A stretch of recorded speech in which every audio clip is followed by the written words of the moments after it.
Mita Mallik, welcome to Partnering Leadership. I am thrilled to have you in this conversation with me. Thanks for having me here today. I'm excited to talk to you. Can't wait to talk about the devil emails at midnight, what good Yes. leaders can learn from bad bosses. Before we get to that, Mita, would love to know a little bit more about you, whereabouts you grew up, and how your upbringing has helped contribute to who you've become. I start with the Marvel origin story, as we say in my house. And so I'm the proud daughter of Indian immigrant parents. I was born and raised in the US with my younger brother outside of Boston. And I grew up in a time and a place where it was not cool to be Indian. I'm sure some people can still identify with that feeling. I always say I was the funny looking girl, dark skinned with the funny looking braid, whose parents spoke funny English until it wasn't funny anymore. I was bullied a lot, both verbally and physically, by my peers. I was in a community where there was a handful of families of color, maybe three, and they let me know every single day that I did not belong there. And that's been a driving force throughout my life. I did not expect that the bullies from the playground and the classrooms would follow me into the halls of companies and conference rooms. I didn't realize they'd be in corporate America, that they had grown up. And so for me, that feeling of not belonging, and I think no matter who you are, wherever you were born or raised, wherever you are with us today listening, you can relate to that. And it's such a horrible feeling. And exclusion is actually such a powerful force. And so that's really driven me my entire career, whether that's been as a marketing executive in terms of storytelling, whose stories get told and why. And then also thinking about how we can build great workplaces as an HR executive where everyone gets to thrive. What a powerful origin story, Mita. And we could go down so many different Sure. paths, whether the power of storytelling or the fact that even reading your content, it shows that some of those early experiences have made you much more sensitive and Sure. aware to the influence you have on others. People will often say to me, "You have such empathy. You're such an empathetic leader." I don't believe born exceptionally empathetic. I believe I had a lot of crappy things happen to me as a child and adult, and I'm not any more or less special than anyone else. I just think that those things happened and they stayed with me, and I have just have a heightened awareness, and I appreciate you saying that. More sensitive about what's happening to others, or I try to be. I'm not perfect at it, but I try to observe that. I think that's important. And one of the things I say is that in order to really think about how you can show up as a more inclusive leader, as a better human, better individual, is that you have to get access to experiences that aren't your own. And so when I coach CEOs and founders, and they might say, "This sounds really political. This sounds woke. I can't talk about this," sort of the tenor of what's happening in the US right now, if you're listening in the US, and there's global ramifications. And Black Lives Matter, anti Semitism, Islamophobia, anti LGBTQ legislation, xenophobia. I can go on about the hurt and harm, which is horrible, that's happening around the world. But if you knew anybody from any one of those communities and you had a relationship with them, you would never say that this was political. You would say, "Wow, my friend, my family member, my neighbor, my teacher, my whoever, they're in pain. And I have some sort of responsibility to understand and try to help." You would never name that as politics. And so I really encourage people to just think about, you don't have to do 10. That's not what I'm saying, but one lived experience that you don't have access to that you need to. And I'll be vulnerable and say, years ago, I was born and raised in the US. I didn't know anyone who was a veteran. How could I not know anything about what it's like? Dedicate your life to be in service of this country. Like, that to me was embarrassing. And this was like as an adult. And I remember going to one of our employee resource groups at the time at this large company. And one of the heads of the veterans ERG said, "I want to set you up with this nonprofit." And this nonprofit actually helped transition veterans into corporate roles. And so I became a mentor and did that for a number of years. And so that's what I ask people to think about, is how can you start to gain empathy for something you haven't experienced? And that's by studying, listening, learning, and reaching out and building a relationship that you wouldn't have normally done. Absolutely love that, Mita, on so many different levels. First of all, as you mentioned, the core of it is empathy. And in addition to that, one of the things I also loved about reading your book is that you are not above it all. You are working on it through Yes. self-reflection yourself, which is really important. As I was reading your book, I was reflecting on many of the leaders that I know who would read it and see other people they know that fit one of the 13 archetypes of Sure. bad bosses you talk about, but it's not us. So Not me. you are constantly working on it yourself and you actually share your own story and the fact that, sure, you have been a bad boss yourself too. The opening line of the book is, I've been a bad boss, and chances are so have you. Because there's so much writing in the marketplace. I've contributed it, so much thought leadership. How do you survive the toxic workplace? How do you survive the bad boss? And this is the number one DM I get from people. Someone will send me a heartfelt long note about something horrible that's happening to them in their workplace, and your heart breaks. And then what do I do?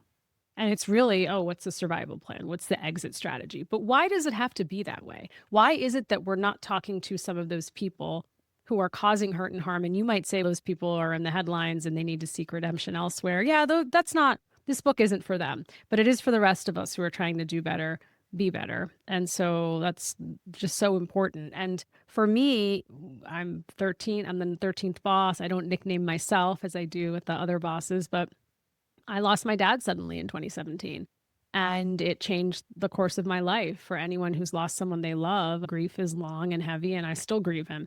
And I went back to the workplace, and I remember being there for a week or so, and the boss at the time saying to me, "Oh, thank God you got your mojo back. Thank God." Because no one wanted to see a sad Mita. I had to smile. I had to pretend everything was okay. The environment was a little bit like that, but I also had pressure on myself, and I buried the grief. And you can't bury grief. If you know this, if anyone who's experienced this, it's going to come back up in the times you least expect it, and it will be an explosion. And so I became all of those things. I was the devil who emailed at midnight, right? I was the micromanager. I was the macro manager. I lost my temper. I yelled at people. All of those things that was happening. And it took somebody on my team who I really adored resigning under me. And I'll never forget getting those exit interview notes. Listen, I hope exit interviews are still happening. I hope they're not canceled. If you do exit interviews, read them. And it was a mirror, right? The sign was there. It was a mirror up to me to say, you had been a really good leader and now you're a bad boss because of all these things that you're exhibiting, but also that I wasn't dealing with the grief. So, Mita, you mentioned how you became aware of some of the bad practices or habits that you had developed. And you mentioned, for example, exit interviews. I find in most instances, people don't want to burn bridges. Sure. And a lot of times the feedback they give is, I got a better salary, the job is closer to my home, or Sure. whatever other excuse, rather than you as my boss are the reason Right. I am leaving. And even for people who are in those toxic environments, giving feedback is really hard. It is. Therefore, the vast majority of managers, executives, they don't hear what you were able to see in those exit interviews. So, what are some of the practices and things we can do in order to ensure that we reduce those blind spots and become aware of some Sure. of those opportunities for improvement? So I'll give you a very different idea when it comes to exit interviews. I actually did this at one of my companies with the support of legal. Call someone 6 months after they have left. Now, isn't that interesting? Or a year? Because to your point, I might be scared. There's a lot of emotion, whether it's good or bad when you leave a job. I don't feel safe to give you the real feedback. I will tell you, we called people 6 months to a year later, and the things we found out were so amazing, mostly fact based. The emotion was out of it, but factually could say, here are the things Mita needs to work on versus she's a terrifying, toxic bully who does blah, blah, blah. And then the person trying to process this only hears that and doesn't hear any of the facts. They hear all the emotion, right? And so that is one thing that people should consider doing if they really want to change the behaviors of their culture. 360 reviews are always great. It's not great when I've had a boss who has then tried to pinpoint who said what. That doesn't work either. That he would be like, it's anonymous but not confidential. You're like, what the, like what? So no one again, like to this day, I never do 360 reviews the way I should because this person hunted down who said what. I give like a very, oh, it's a 3. Oh, like a very vanilla, basic. I'm frightened that they might come back after me. So reviews are important. I'm a writer, so for me, I've always leaned on career journaling, writing down things that are happening, processing. We do that often in our personal lives, but how often do we do it from a work standpoint? And my theory is that most of us know when we're behaving badly. Let's just be like most of us. I'm not talking about a Harvey Weinstein or anyone who's been in the news who has been enabled in a system. I'm talking about Mita at work knows when she screamed at someone, known when she's been a jerk, known when she's been disengaged. I know these things about myself. And so if I can sit and reflect, and I have over the years, I'll find patterns on things that are happening. I'll see things that emerge that I want to work on. And so how often are we sitting with ourselves in the quiet? And listen, people ask me, what's the next app you're using? What's your productivity hack? I'm going to tell you it's an old school notebook and pen. There's nothing like sitting with yourself and writing things down just to process. The pen, it's the paper, you see it, your brain's processing, and you're sitting there quietly reflecting. It's one of the best things that I do very frequently. It is a wonderful practice, and it's also contributed to your writing, including capturing these different archetypes of bad bosses. Yes. Now, here's one thing I wanted to expand on a little bit there, Mita. You mentioned most of us already know it. I would add a however to it. However, Sure. we also have excuses in that I work with True. True. CEOs Yes. where they would say, sure, but the board expects perfection from the You're right. materials we Yes. put in front of the board. Therefore, that's why I get frustrated, or that's why the second a board member emails, we need to be responsive, so on and so forth. They know it, but it's almost as if it's out of my control. It's the board, it's the clients, it's the constituents. Their demands require us to be responsive. That's what's putting pressure on me. And that's fair enough. You know what? It's interesting is that they have that self reflection. You're one step closer to changing the behavior. The question I have is this: we don't talk enough about the cost of losing employees and turnover, because that's ultimately what we're talking about, right? If more of us led with kindness in the workplace, and that doesn't mean I'm weak, it doesn't mean I can drive results, I can be firm, and I can still be kind. Kind is clear, as Brene Brown reminds us. And so think about it from a perspective of it's a retention tool, right? That you actually can get people to stay and grow with you. And when you have these behaviors, and listen, I am a notorious micromanager. It's something I watch myself on. We all have behaviors. They can swing this way or that way. It is when these behaviors are exacerbated repeatedly. So it's not a bad thing if a board member expects a response right away on something urgent because you're raising money. That there are moments where it's, hey, we're on call this weekend. Although I would argue I've sold a lot of beauty products. I've sold cereal. I've sold SaaS software. I've been not a 911 operator, not an emergency room professional, not a crisis counselor. Nothing I have ever done is life or death. And I think we treat too many of these things like that in our workplace, which leads to burnout. Unless you are in a workplace and you're listening and you do deal with life and death, thank you for doing that. But most of us are not doing that. There is much more control than we assume that we have. Although, as you mentioned, that initial awareness is It's key. important in Yes. being able to address it.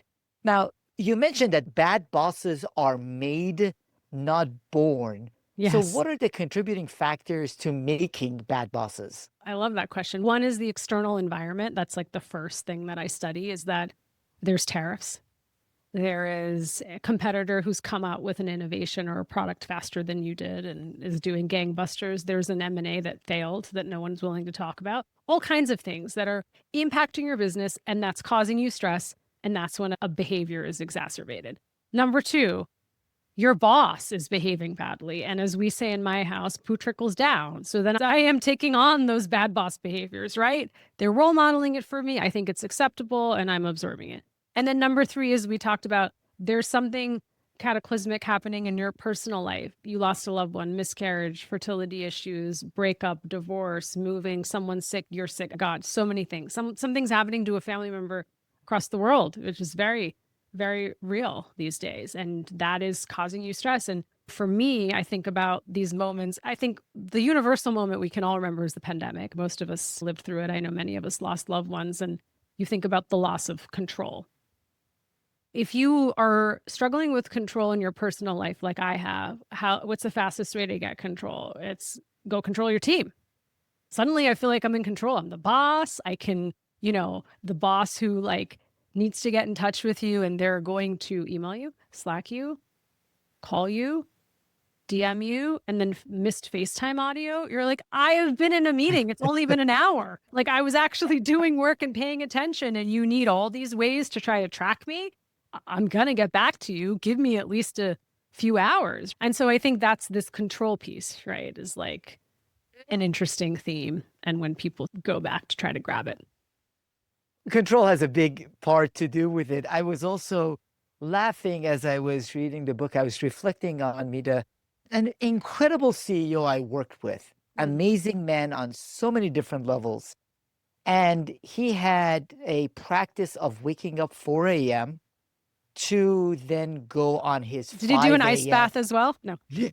No, but he was and still is an active runner. He Okay. wanted to go running at 5 a.m. So at 4 a.m., he would check his emails and then respond to emails or send emails based on what he was thinking.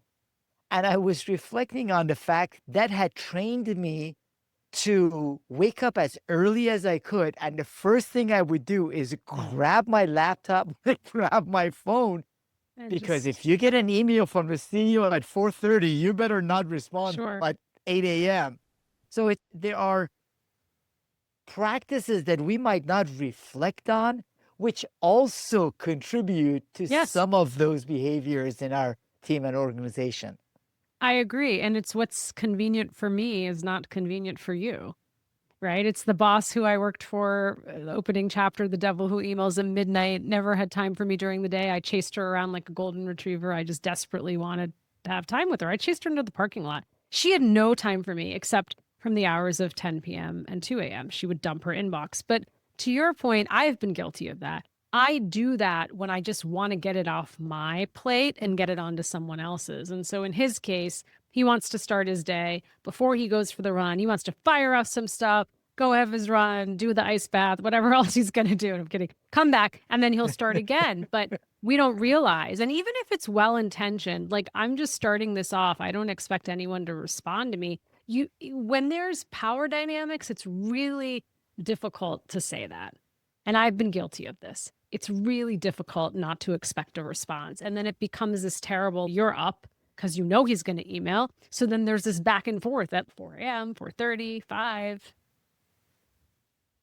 That's why it connects back to that original empathy that you were mentioning. Having that empathy means you might not be expecting the person to immediately email you back, but when there are those power dynamics, the sense that people get is very different than you saying, oh, don't worry, respond to me whenever you get around to it. When you're a CEO, chairman of the board, president of the organization, people will jump as soon as they get an email from you. So we have to have that empathy for how our actions influence other people's behaviors as well. Yes, absolutely. Absolutely.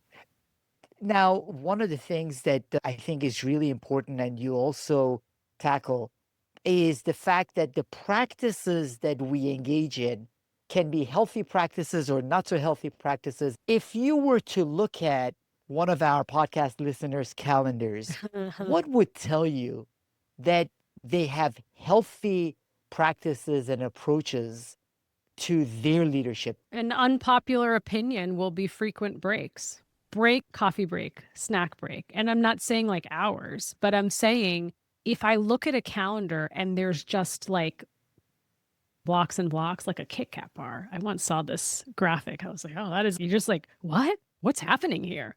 And I think what we don't talk enough about is one of the foundations of being a good leader is taking care of yourself. And I think with the race to embrace AI and all the wonderful things AI will bring, we are not AI agents. I need to lean into being human. Even my iPhone needs to be recharged. I need to recharge. And so you can't show up and be present for the moments that matter. And so that's so important. And even with the CEO, your CEO who would wake up at 4 a.m., and it's interesting, he's going for a run because that's part of his regimen to take care of himself and to energize himself. And that's so important. So I think making sure that you're taking breaks appropriately as needed. I am interested to see how often people are actually meeting with people one on one. I'm interested to see how many of these meetings are meetings that no one had the courage to cancel. Have you ever been in a meeting where you show up and no one has no idea why you're here? And there's like this banter for 10 minutes and maybe 15 minutes, and someone's, oh, Mita set up this meeting, but she's on vacation and this has been reoccurring since January. And we actually talk about this project in another meeting. You're like, what? It reminds me of my wardrobe. Like, I have to clean my wardrobe out. I have too many things I don't wear. I have things that are just hanging there. It's the same thing with our calendars. And some of us have a privilege of having someone run our calendars. And so just don't accept everything and stick it on there. You have to be proactive. And you have to, if you take one thing from our conversation today, have the courage to cancel a meeting. Have the courage to cancel a meeting. Free up your time so you can either be doing deep work, you can be taking breaks, but then you can actually be meeting with people one on one instead of doing these large gatherings where no one knows what's going on and you're all just sitting there wasting time. I couldn't agree with you more, Mita. In my view, those one-on-ones are one of the most important practices that managers and Yes. executives can engage in. Now, I want to present the other side of it and get your Sure. thoughts on it. Yeah. So I already declared I believe it's absolutely essential. Now, the other side of it, the most valuable company in the world right now is NVIDIA, and Jensen Huang has 50 direct reports himself and doesn't believe in one-on-ones. He believes if you're doing one-on-ones, it means the systems in the organization aren't operating properly and people aren't the right people for the role. Mm. Would love to get your thoughts more on what value you see there being to one-on-ones. So I'm not saying that you need to have a one on one every day or every week. It depends on, as you're saying, the span of control, the level of the team, all of those things. I want to work for someone who knows something about me and cares about me. I worked for a boss for 3 years who didn't know the names of my children. Basic things. You don't need to know everything about my life, but when you have some sort of human connection to someone, it makes the hard business things easier to go through. And that's the real conversation of loyalty. If I'm an AI agent, you don't need a one on one with me, sure. But these are human beings you're working with. So you're telling me you don't ever want to have a one on one with them once just to say, how are you doing? How are things going? How is that vacation? How is your daughter's basketball tryouts? I know your mom's been sick. How are you dealing with it? You don't care about any of that stuff? And I'm not saying this isn't like a deep therapy session that you're doing, but I'm saying like when people work for me, I just want one point of connection on something that I know that's a passion, hobby, interest that I can remember about them and nurture that in our relationship. And that makes me really sad that people don't want that. Like that to me is not a place I would want to work. I think the challenge that I see a lot of times is that they want it but don't prioritize it Yes. enough. And as you mentioned, whether it's with AI and AI agents, we are going to work in a world where getting things done can be done very effectively through technology. And the human relationship part of it becomes really important. So I think it's critical, but I have known so many CEOs and so many managers that are well intentioned, but those become the first meetings to get canceled or Cancel. postponed because it doesn't become a priority. And make sure it's fend off and stay firm. I talk about in the double emails of midnight. If you've made the time, commit to the time. And if you're going to reschedule, let people know why. And don't do the reschedule where that one on one is now 6 months later. And if you have someone managing your calendar, it's a priority for me to meet with Mita this month for 20 minutes. I just want to see how she's doing. So if that's a coffee, if that's a quick lunch, make that happen for me. So those are the conversations that we don't have enough on the clear priorities. And so that's when things get pushed off and pushed off. And then as I talk about in the devil emails at midnight, if you get to know people, hopefully you can spend time with them in person. You can send short email notes, Slacks, just to not to say I had the boss who would be like, hi, dot, dot. You're like, what's going on? Do you want something? Am I getting fired? It's hi. Just wanted to wish you a good Monday. I'm here this week. I'm traveling on Friday. If you need anything, let me know. Not hard to do, just so that people feel like they're seen and they're valued. Those human connection elements are the most important parts of the Yes. one-on-ones, not the transactional Yes. elements, Yeah. which can be done just as well through asynchronous means. Now, remote hybrid work and global work put Sure. complexity into what you're talking about. One of the things you have to do is start setting standards and rules for what you expect on how you're going to work together. I hear too many leaders say people have their cameras off, they're not paying attention. What if I'm pumping? What if, I have an eye infection or I'm sick, but I'm still, which I hope people are taking time off, but you never know. What if something's happening and I'm camera off? But also, this expectation I want everyone to be camera on at every team meeting. And if you're not, let me know. Or one of my team practices would be like, I go camera off when I'm eating lunch and I put that in the chat so people don't see the salad in my mouth. So I just think like setting the rules of how you want to work is really important. And this is an interesting one, particularly if you're leading a remote in-person hybrid mix of a team.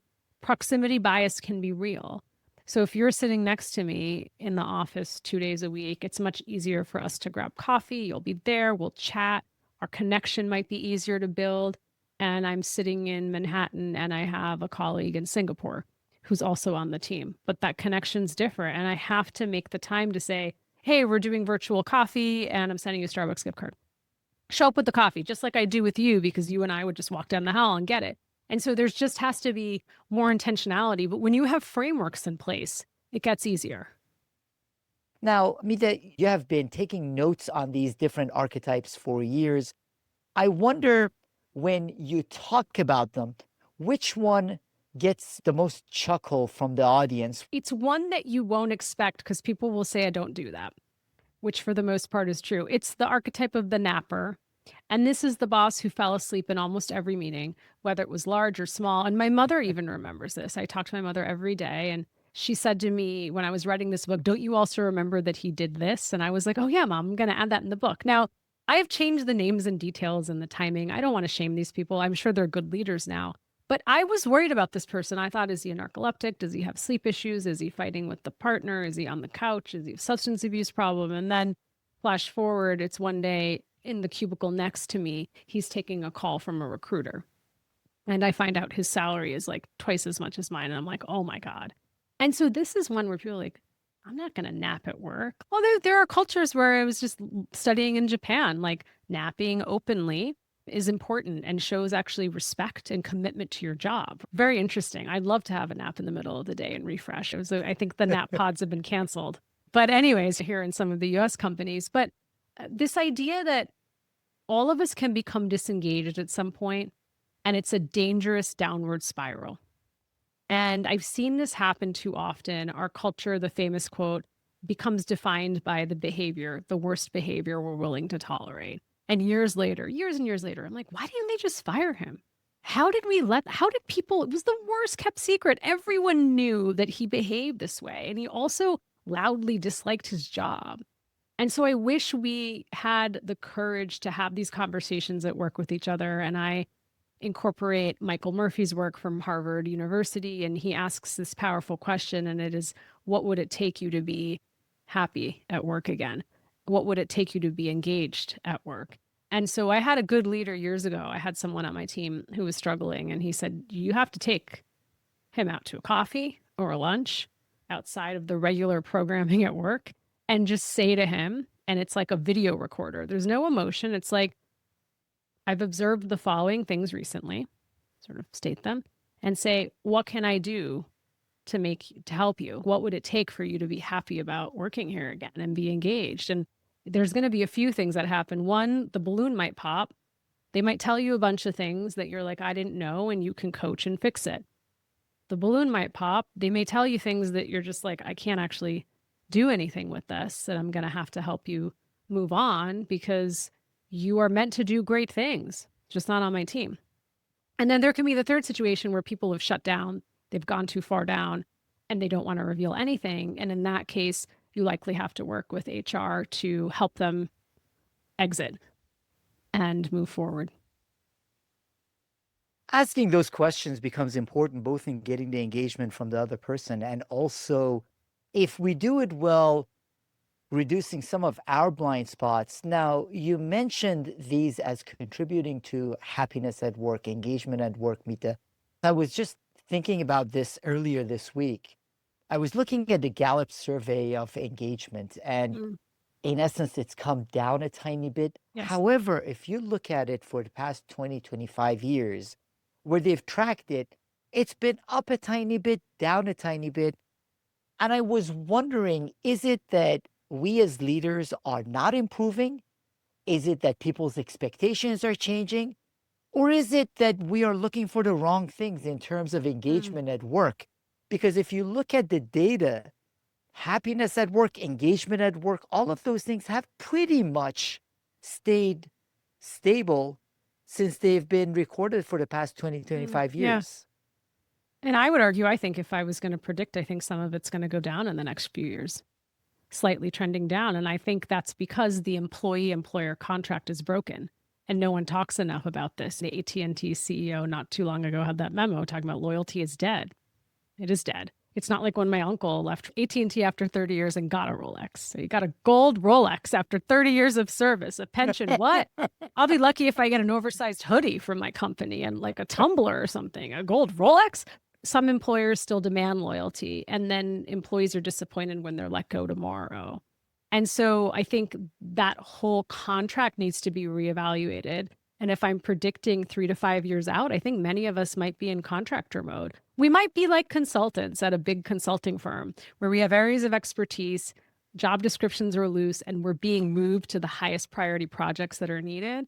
We're finishing those off. We may be on the bench, or contract may end. They might put us on something else. But I do think it's that mindset that has to shift. Because if you're not clear on what to expect from work, if you're not clear on how you can contribute, if you're not clear on how you can grow here, all of those things, as you say, contribute to engagement and happiness. I'm not clear, so I can't be happy. I'm feeling like, why am I even here? No one's telling me what I should be working on, or I don't feel like my work is being valued. And I think that is just has been upended, but no one's talking about it enough. And I think it's coming to a head.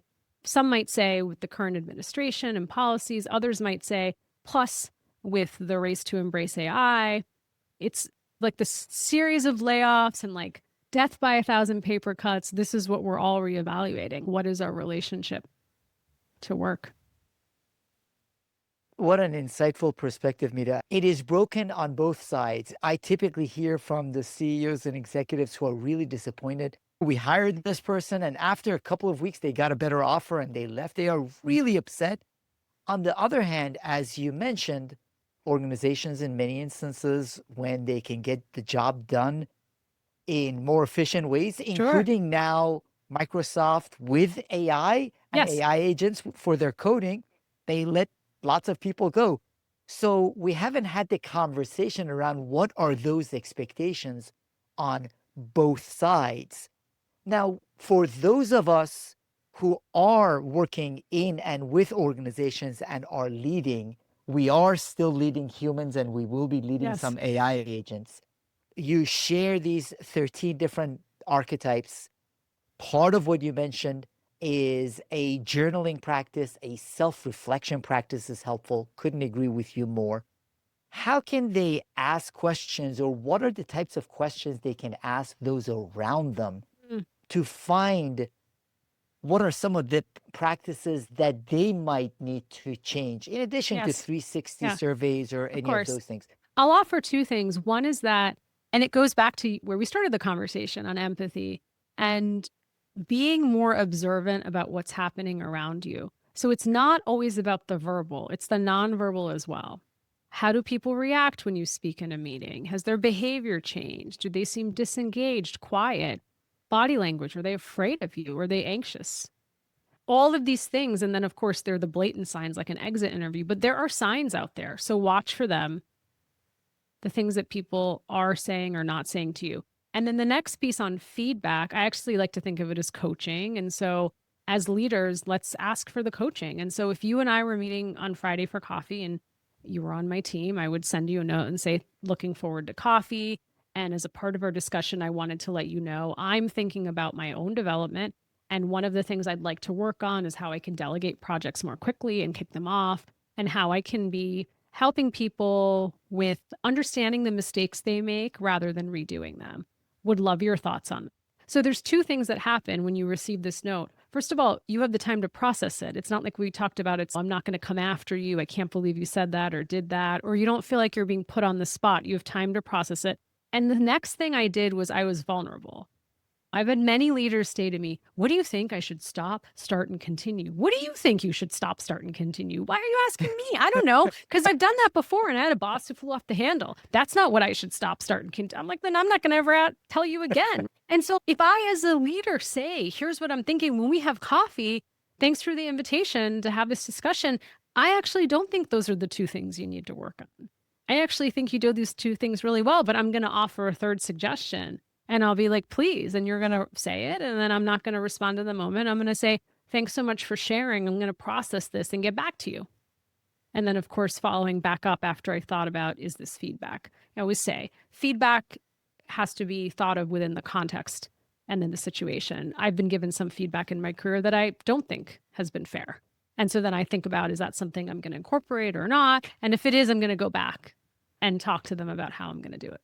The way you solicit the feedback and then the way you accept it or Yes. address it becomes a standard for how people will behave in the future. The other thing that I have seen, and Yes. I'm sure you have as well, is people become very defensive when they get feedback. Once that happens just one time, then everyone in the organization quickly gets the signal that we are Don't not do. going to give this Yes. person any Yes. real feedback. Yes. Yeah. And it spreads like wildfire. People will say, oh my God, I just got off a call with Mita. She just railed me for giving her the feedback. When she asks you this question, just don't say anything. Say everything's fine. I've gotten those DMs, right? Everyone's don't say anything. Don't tell her what you really think. And you don't want to be leading like that. We do want to reduce our blind spots and hopefully learn from some of the bad bosses you have Yes. had and the stories you have shared. In the Devil Emails at Midnight, what good leaders can learn from bad bosses. So where can the audience find out more about your book, Mita, and follow your work as well? Oh, thank you for asking. The Devil Emails at Midnight, What Good Leaders Can Learn from Bad Bosses. You can find it on Amazon, Barnes & Nobles, your local independent bookstore. You can find me on LinkedIn. I love meeting people. You can send me a DM. Let me know what you think of the book. And then, of course, mitamallik.com. I'm open for speaking engagements and consulting work. Thank you so much for joining this conversation, Mita. Thank you for having me.